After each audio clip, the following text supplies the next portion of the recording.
Hey, what's up, everybody? Welcome back to the Leading Worship Podcast. I'm here with Andy Chrisman. What's up, Andy? Hey, Nick. How are you? Man, I'm great. Happy summer to you. Yes, thank you. Tell Hot in Tulsa us, today. it is hot in Tulsa. Tell us a little bit before we even dive into our content about what happens on Sunday mornings all across radio stations, Christian radio stations, and what you do. Glad you asked. Yeah, I'm so glad you asked. I have a radio show called Worship with Andy Chrisman, and we are in our 17th year, which is blowing my mind. Wow. And so I have a producer friend in Louisiana that helps me put the show together every week, and we have guest artists on, and everybody from Carrie Job, Cody Carnes, Chris Tomlin, Matt Redmond,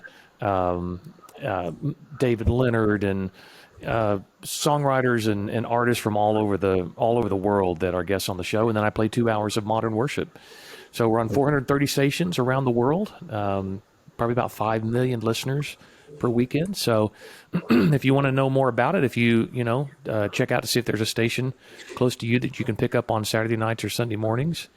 And you can just go to andychrisman.net for that. And we also have a ton of online stations that you can listen to, but it's a lot of fun.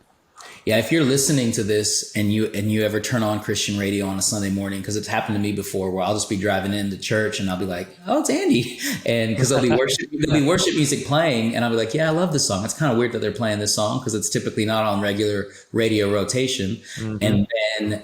And then I'll hear your voice and I'll be like, "Oh yeah, like the show's on," and so it's really, really cool actually that because. Just to be able to have modern worship and really be exposed to a lot of new music that's coming out and hear the heart behind it. So love what you're doing there. And thank you. Yeah, if you're listening, this is essentially just a podcast that exists to kind of resource worship leaders and worship pastors.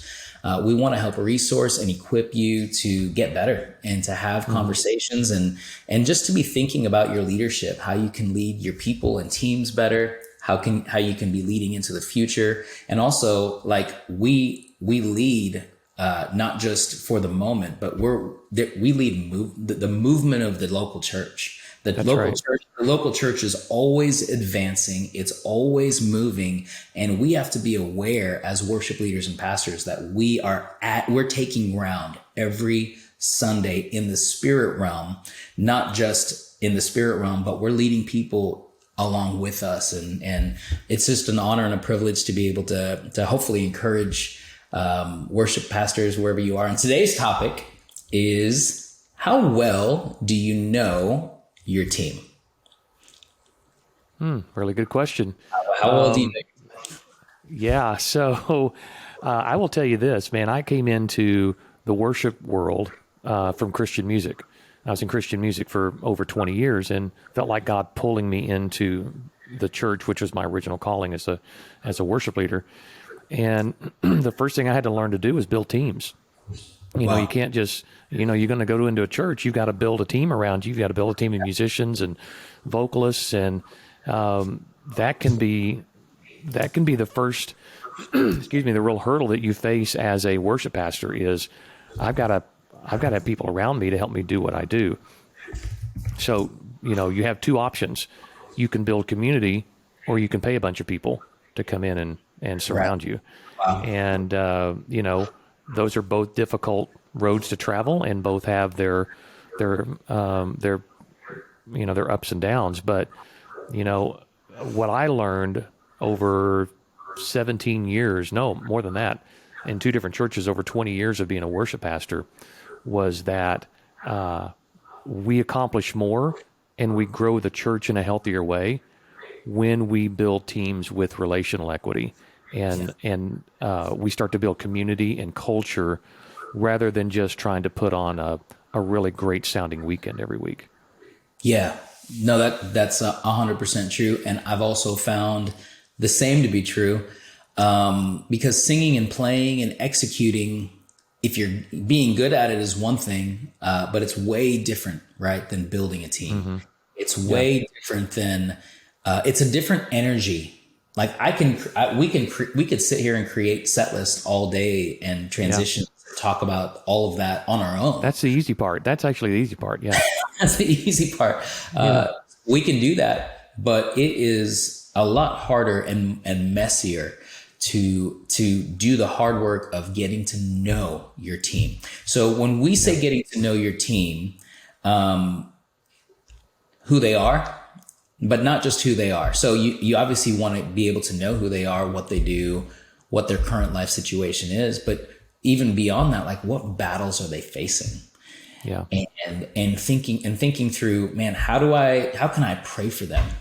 How can I be praying for you? One thing that I've learned doing it long enough is that there are life transitions that are constantly happening with everybody. I know, like at any moment there could be like, hey, we're moving, our kids are going here, my mom and dad are doing this, I'm transitioning jobs. Like there's always a life transition happening somewhere.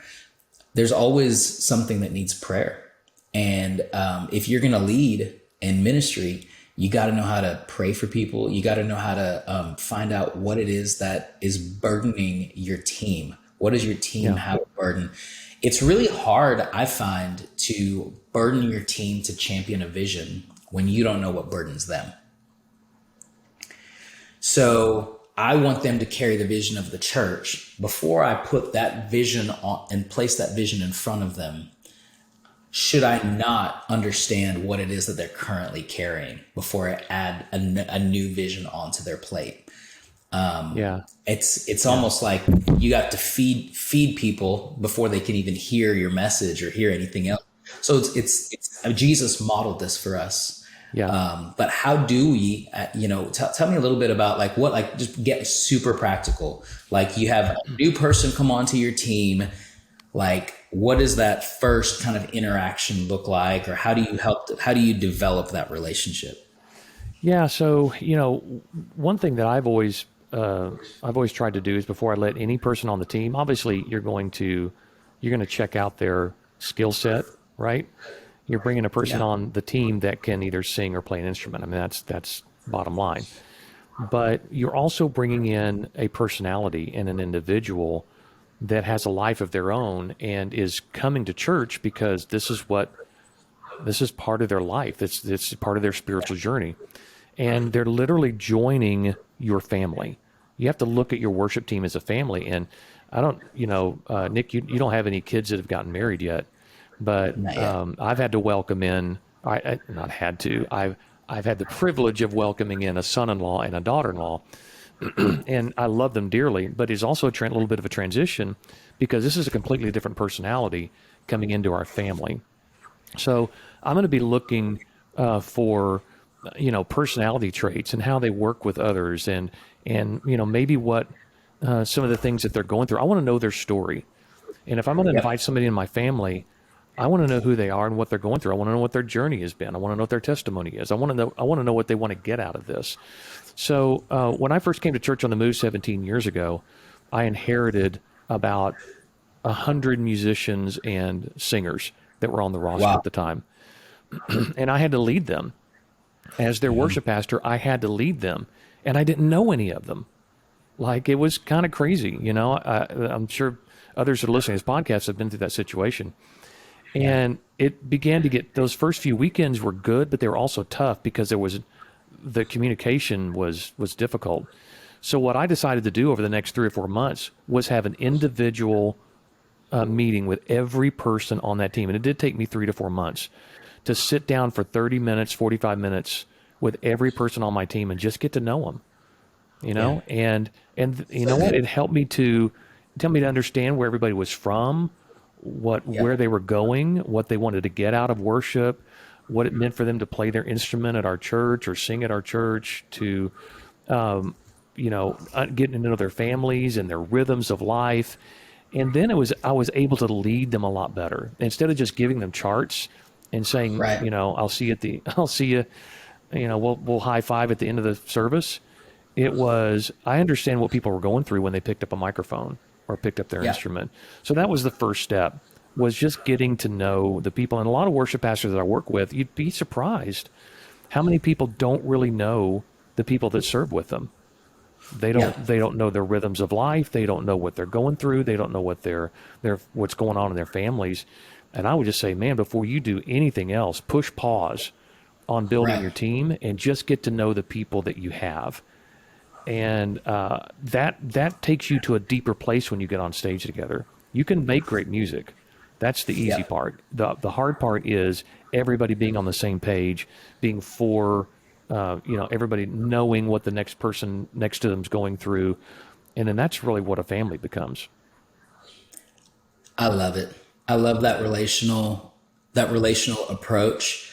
One of the things that I try to do when I meet with team is like, you're not just wanting to hear from them. You do want to give them an opportunity to share, but they're also wanting to hear you share, because you're trying to build mutual trust. Right. And so, one of the things that I'm always asking myself is, am I like, how can I be vulnerable with my team, or real? I guess real. Am I being real with my team, or do they feel like I've got a mask up? Yeah. Leaders have to put their mask down first. If you're Hard really to going to do. lead, Yeah, it's hard to do. you have to put your mask down first for other people to put their mask down. Right. I always say people walk around with a gun and a mask. And so the first thing that you have to do is say, I'm going to put my gun down because I don't want to shoot you. And the second thing is, I'm going to put my mask down and show you who I really am. Wow, that's good. And if leaders can do that, I think that is kind of the beginning parts of having a great worship team. And here's why. Because if I know the battles that my drummer is going through, and I pick a particular song, Never Lost a Battle, Never Lost, right? Elevation Church. That song will hit differently. He or she is going to play it differently, understanding what it is they're in the middle of. Because you can't help but bring your emotions to the table. You can't help but bring your emotions to the platform. Mm-hmm. Or if, we're going to sing a song about heaven and somebody just recently is walking through the loss of a loved one, there's going to be some emotions at play there. Is that the right song? Should they sing that song? Yeah. I know they can, but should they? Yeah. When you know your team well, and you understand who they are, what they're walking through, their life situation, it's going to help your team be great. And there may be instances where they actually should be singing that right now. They should be leaning into that right now. They should be harnessing that emotion right now, because the church needs to hear that worship song in that season that they're walking through, because that's going to break something in other people in the room and help them as well.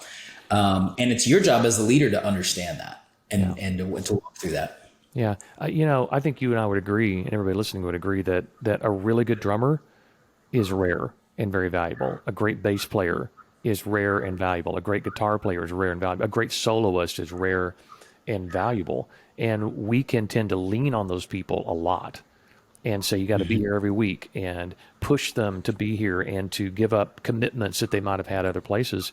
If you don't know who they are and what they're going through, you can push people not only right off your team, but right out of the church. You can ride them so hard with commitment, and you should be using your gift for the Lord every weekend. But it's underneath, it's really just because we got to get something done, and we've got to get something on stage. And I've seen this happen.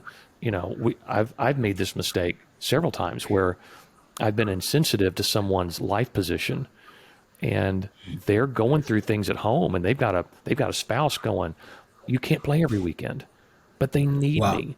Or they're not able to do things with their kids that they want to do because they need me at church. And so if you don't know your people, man, you can really damage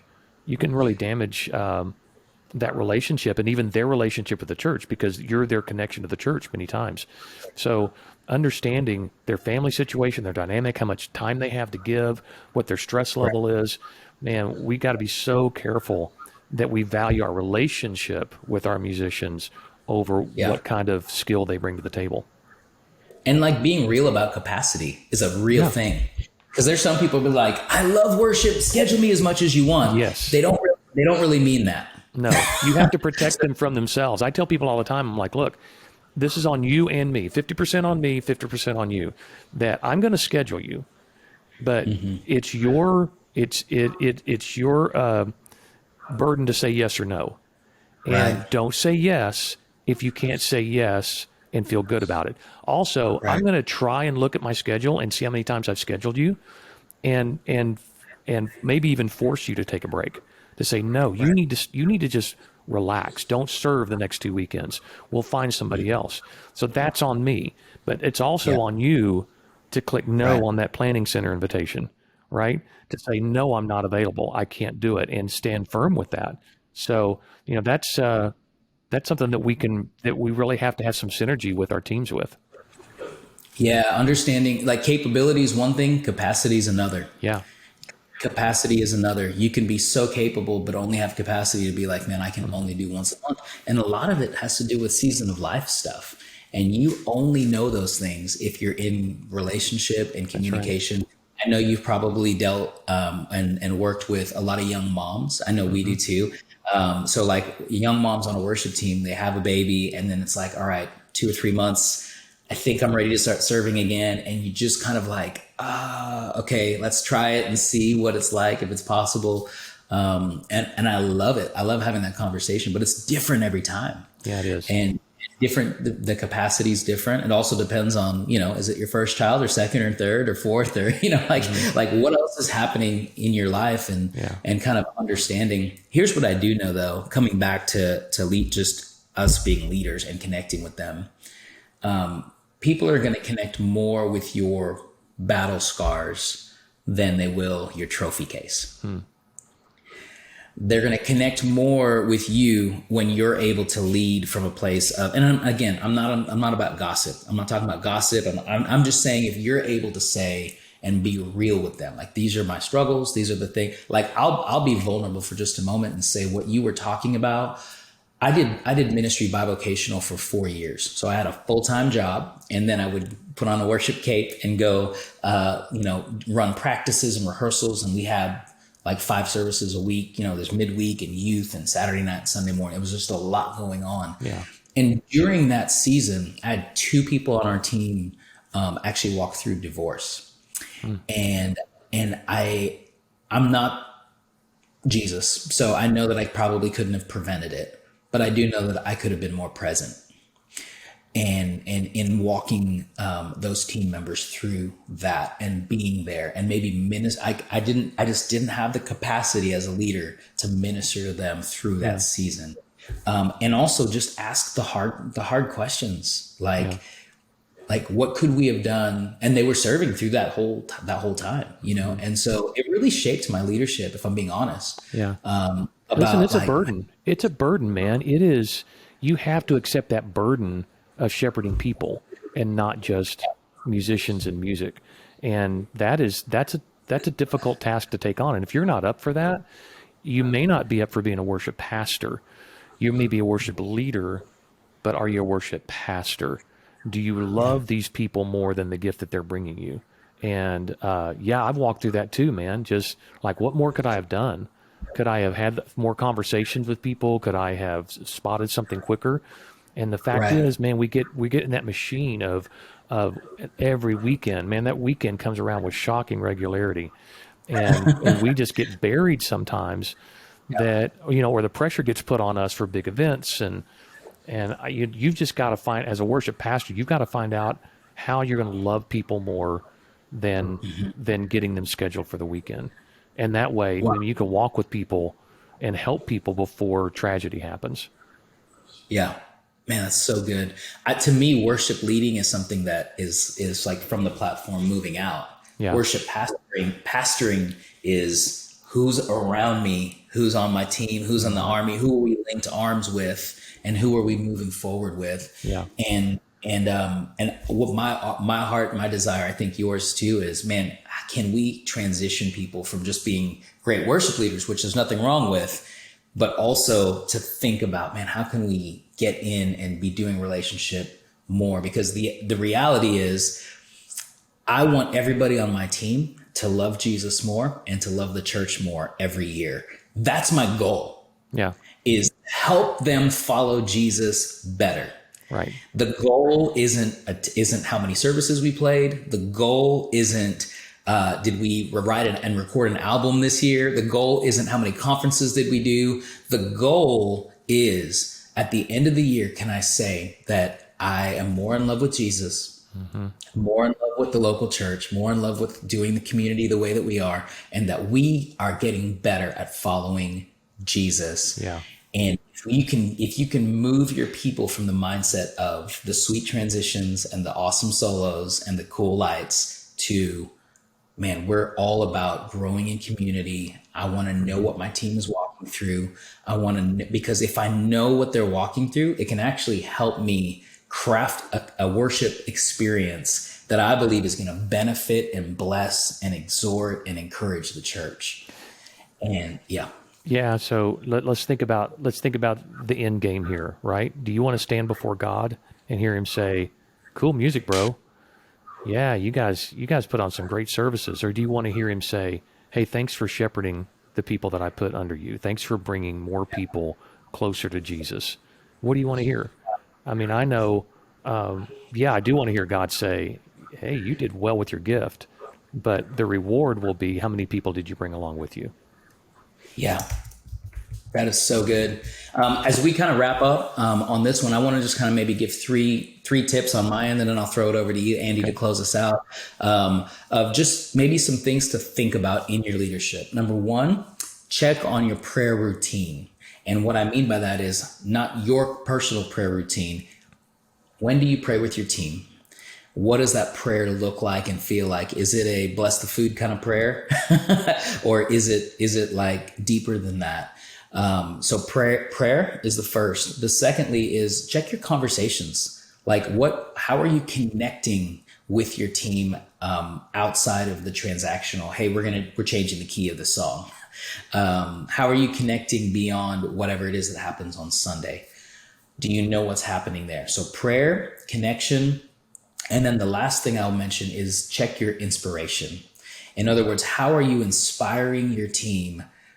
Could be a scripture. It could be a thought, a worship thought. I have this thread I just say worship thought, and then whatever it is. And so an example would be like, if the gospel is good news, why are we not smiling more? That's a worship thought, right? So every week or every few days, I'll throw a worship thought out to our team. Just something for them to meditate on. And I think it's okay to steal stuff from other great worship leaders and worship pastors. But the what's needed is go feed your people, right? So like you can steal great recipes, but ultimately you're the one doing the cooking and the delivery. Yeah. But prayer, connection, and inspiration. That's Andy? Great. I'm not going to try to top that because that was great. I would just say, know the condition of your flock. Like, know them beyond how well they can play and how much better they need to get on their instrument or on their vocal. Know them. And then if you know them, you know where they're hurting, you know where they're suffering, you know what their capacity is to serve. And you begin to have a deeper relationship with the people that you serve with. And that deeper relationship is a difference maker on stage. When you can worship with people who you know intimately and are involved with in praying for and knowing what they're walking through, man, it makes you a better leader, but it also makes the worship that you present every weekend so much deeper. Yeah, that's so good. I love that word, a deeper worship experience. What we're encouraging worship leaders to do is to live enriched lives and create enriched experiences that are deeper than just what we experience in the moment. And when we have that understanding that we are people with souls that are walking through hard things, that are dealing with trauma, that are dealing with victories, that are dealing with battles, there's so much complexity to every single person that's a part of your team. Get in tune with that. Get in tune with that and invest that time there just as much as you invest your time in Ableton and planning center and everything else. Right. Both are important, right? So we're not saying forsake excellence, but what we are saying is that people matter and get to know your team. We hope that this has been encouraging to you. We'd love to hear your feedback. You can send us a DM at Hello Yellowbox on Instagram if you have any feedback, My Instagram handle is at Nick Ajamuti, and Andy, yours I believe is at Andy Chrisman.